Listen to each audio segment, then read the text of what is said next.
Now, the best way that I could describe the Acolyte episode 7 is it's Torbin time, alright? That's really kind of looking back at the movie Morbius and the popular meme, it's Morbin time.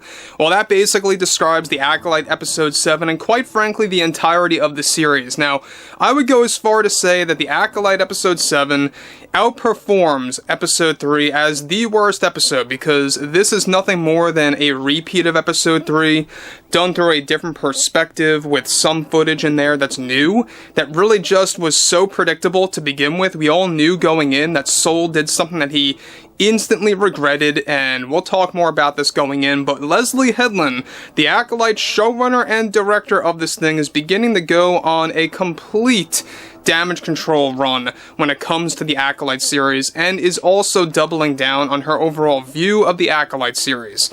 This is Mike Zero. Subscribe if you're new, and like this video to see future updates. You can also follow me at Mike01. I thank you all so very much for the great and kind support. So one thing about Leslye Headland is that we know that she, Kathleen Kennedy, Amanda Stenberg, they are all going to defend the show at all costs. And if you don't like it, well, then you're a misogynist. That's how she views things. This is basically a series made by women for women, is what Leslye said, Kathleen Kennedy said, and heck, even Amanda Stenberg said that.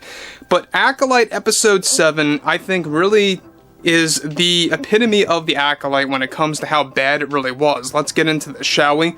Now, specifically, of course, with the Acolyte episode 7 only creating more backlash from fans of George Lucas's Star Wars, and even to the point where defenders of the series are beginning to walk away from the entire show, one major development now has more to do with Leslye Headland going into full-on damage control and double down mode, as the backlash over episode 7 is spreading like wildfire. Now, Leslye delivered the following. Well, look, as a damn grown woman who read all her Star Wars books, it was my goal to really redefine what it means to be good or evil. I genuinely believe there are misunderstood aspects to every character, whether you are evil or good in Star Wars. It gets frustrating seeing the loud, toxic male demographic label our series as pushing some form of an agenda by supporting the LGBTQ community. Look, going into episode 7, I knew we had to revisit Brendock and the witches. There were so many questions that were left unanswered. I expect that this episode is certainly going to create a lot of unnecessary noise from the same entitled fans that hold no understanding of what Star Wars is all about. My mission was to essentially make it clear to everyone that certain plot points in Star Wars aren't as special as they seem, and we sort of tap into Anakin in this episode and how Osha and May share his status as someone or something that was born through the Force. Now guys, let me just stop here real quick before I move on about what Leslye is spewing now.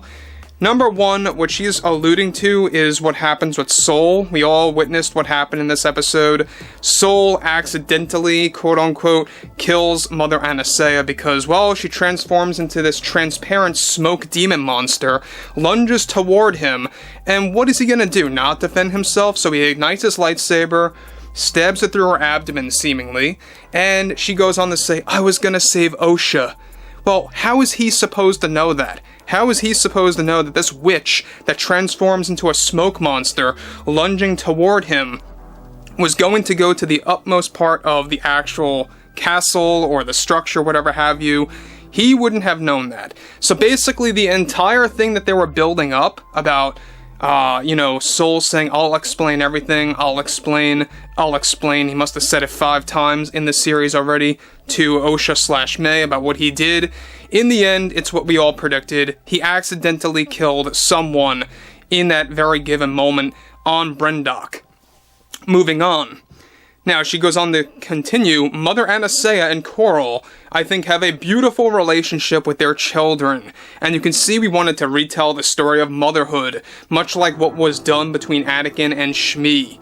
But what is completely irresponsible is that because Mother Coral and Anastasia share that relationship, a loud minority of fans that like to be heard claim that this is some form of an agenda. I don't even think they know what the word agenda even means. If you mean that we support the LGBTQ community, then I guess that's your thing to figure out on what an agenda means, because this is not about ideology. This is about sharing an artistic vision. In Episode 7, we really wanted to change George Lucas' Star Wars and how you view Anakin's story in Episode 1 going forward. Of course, Kathy, Dave, and myself had those conversations, and we all knew going in that this was going to create some form of a divide from toxic males that don't truly understand Star Wars at the heart.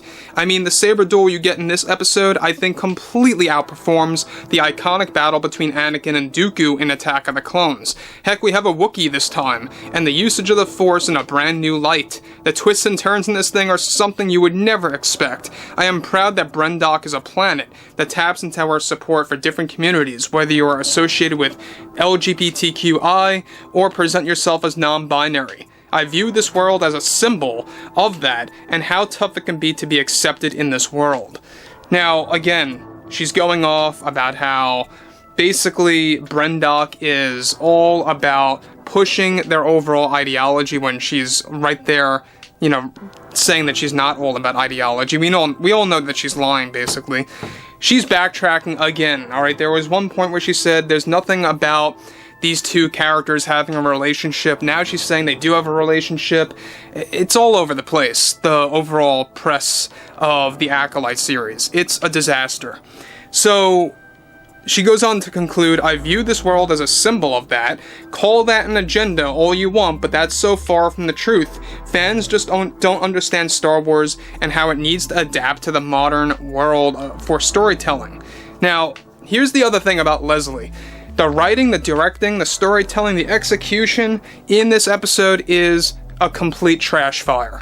It is that bad. There are even moments in here where it makes Anakin Skywalker feel very unspecial. They made it ultimately clear. There was even one point in time, I believe it was Torbin, that says their M count is off the charts.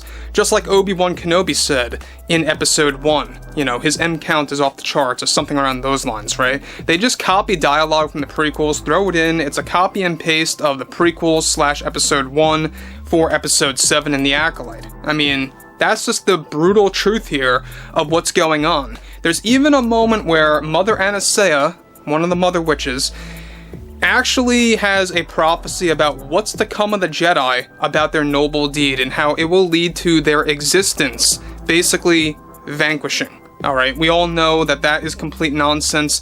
Yeah, out of everyone, Mother Anastasia has some kind of a prophecy of how that noble deed is going to lead to them, of course, becoming extinct, is ridiculous. That's another thing that a lot of fans are having a lot of issues with, but that's the least of the problem with Episode 7, alright? The biggest problem of all is just how bad the storytelling, the writing, the directing of this thing is, how canon-breaking it is, how it devalues some characters, some moments in the prequel trilogy movies. We talked about this a year plus ago, guys, that Leslye Headland had one mission in mind, was that to retcon the prequel trilogy movies. We even have Leslye alluding to the fact that this is why the Jedi Council was very much, resistant on training Anakin Skywalker to become a Jedi under Qui-Gon Jinn / Obi-Wan, whatever have you. They actually had a problem with that because Leslye wanted to create that history that they knew about Osha and May and what happened. It's just ridiculous. I mean, this is an entire series that has honestly gone to a point where it makes you look at The Last Jedi in a better light. But overall, guys, drop a comment below, fill me in below in the comments what you all have to say about this, and if you guys did enjoy the content for today, make sure to drop a thumbs up on this video to support the channel, and I will catch you guys later.